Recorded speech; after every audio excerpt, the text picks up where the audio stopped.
starting off, coming off a weekend with the Jägermeister Cup, tell me kind of your first thoughts of what the new competition looks like.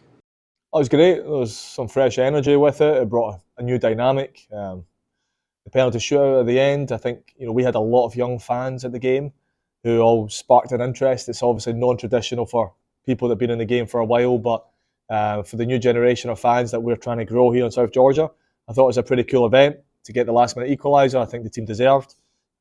So I think all in all, a good start to it. Across the league, it looked pretty good. So it'll be interesting once we get to the latter stages how it plays out. And yeah, good start. Speaking of the equalizer, Sebastian Vivas scored that. That was his fourth goal in 5 games. And he's also built a partnership with Pedro Fonseca, who've assisted 2 of those goals. Can you talk to me a little bit about them as individuals as well as the partnership they're growing? Yeah, look, Seb is relentless in his work rate, relentless in his willingness to make actions both against the ball and with the ball. Both him and Gabby are strikers that we're happy to have. I think the relationship between him and Pedro is a fruitful one, like you suggested. That's football. Relationships are king. So the more guys understand, if they build a relationship with a teammate, it has an effect on the big picture, the better, especially in the forward areas.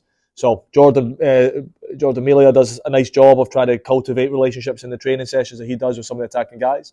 And that's starting to bear fruit a wee bit more, and we need more of those to develop over time. Okay. And then set pieces have also been common throughout April. Can you tell me a bit about what that's looked like in training as well as kind of how it's implemented into the games as well? Yeah, look, it's certainly developed into a strength of ours. So we're not shy about that. It requires really good delivery.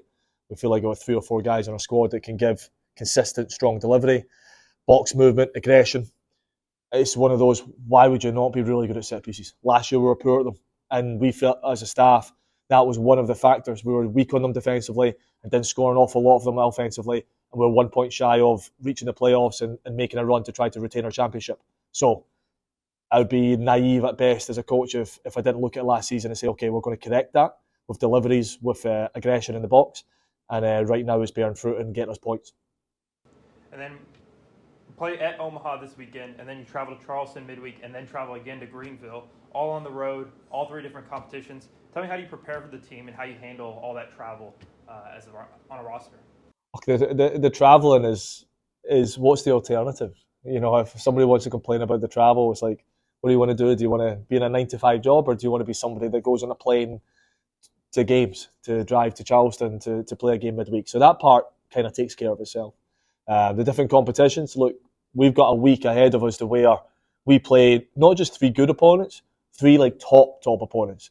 Omaha and Greenville have probably been the top 2 teams, organisations in USL 1 history, between 2 coaches in both organisations, and they've kept their levels, which speaks to the institutions themselves. And then Charleston Battery, in their kind of resurgence in the last couple of years, done an incredible job, from Lee, who came in as behind the scenes, to the choice he made as a coach, with Ben coming in. They're flying and are probably the best team in USL total right now. What a challenge for the boys. What a challenge for the staff. What a challenge for organisation. Play 3 of the very, very best USL organisations in 1 week and see if we can come out with a winning record. Bring it on. Perfect. That's all I have. If Luke, you want to go ahead with the questions you have. Yeah, absolutely. Can you just talk a little bit, Ian, just kind of what impresses you about Omaha from what you've seen about them, and what kind of challenges they're going to present to you all on Saturday? They work incredibly hard against the ball. They're quick to move the ball forward, and they've got lots of movement in the front line, athleticism in the front line, but they can also play through you. So they're a whole team. Dom's done a nice job with the group. They do similar things to us, similar things to some of the other teams that set up in a 3-4-3 in this current incarnation of ourselves, but they do it to a really, really high level. So I think it'll be a lot about individual matchups, and their home environment as well is a peculiar one. The size of the field, their fan base, the infield area, their history at home of being really strong. So there's a lot of things they're going up against. But again, that provides great opportunity to say, okay, can this be the first group that goes to Omaha and wins? We've got some results there, but we've not went there and won yet in the last 3 years. So I do have great belief that this group are capable of doing it, but it's going to take a very good execution come Saturday night. And then how do you, you mentioned, I guess, kind of winning the individual matchups. Is there any particular area that fans watching would need to kind of focus on when they're watching the game to kind of see how that's going? Okay, that happens all across the field. I certainly think We don't know if Akoff will play for Omaha or not. He wasn't in the squad last night, but if he is, he's the right wing back, really dynamic. But then we've got a really dynamic right wing back in Nick, and obviously Josh and Colin in our squad as well. So those two guys, which one creates the most for their team? In the middle of the park, Connor going up against some of the centre midfielders that he used to play with. That'll be an intriguing matchup. And then our front line, just how they navigate against a kind of rebuilt back line for Omaha. I think those dynamics will be really important. But I do also think we're both two teams that are very strong on attacking set pieces. So who can get that spark of magic on the attacking side of set pieces? I think that'll be a bit of a blockbuster matchup. And I think fans watching it online will see a lot of action, a lot of physicality, and hopefully see a Tormenta win. And just if you would kind of update us, I know Jake and Nick both kind of went out of the game Saturday with injuries. Can you kind of speak to their availability for this upcoming week, not just for Omaha, but also potentially Charleston and Greenville? Yeah, they both fought really hard in the early part of this week to do what they need to do to recover, to treat themselves best as they can. And the real positive is we feel like we're in a position just now where both are available to us. How we utilise them will be a staff decision because we've got 3 games this week. But we feel, having got through the training session this morning, we feel we have both of them at our disposal and both capable of having a big say in the success of the team over these next 3 games. So I think our fans will be happy to know that we believe both of them will feature. When and where will yet to be determined, but they're capable of, and we anticipate them being on the back of the field soon.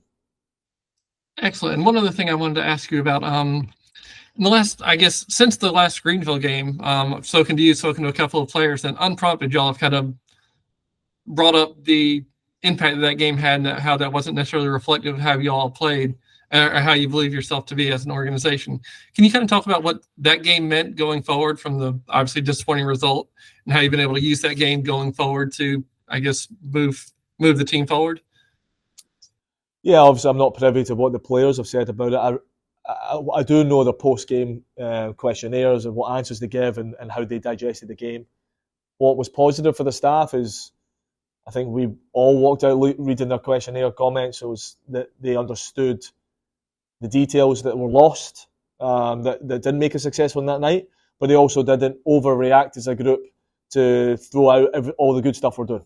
So I think there was a self-awareness about the responses, but there was also a lack of overreaction and a kind of stability in terms of a recognition of what we did well and what over the long run in that game should manifest itself in different ways in different games.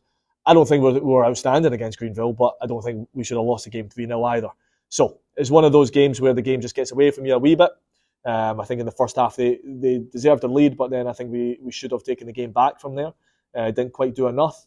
But then the week after, we obviously got ourselves back in the game against Charlotte, which was a positive response versus the first week. So all these games serve to help you along the way. If you win, you've got to diffuse them. If you lose, you've got to use that as a platform. And there's all these wee ebbs and flows that go throughout the season that we'll piggyback on. Knoxville away was a rude awakening for us a few weeks ago in terms of their physicality and dominance in that game, and we responded well from there.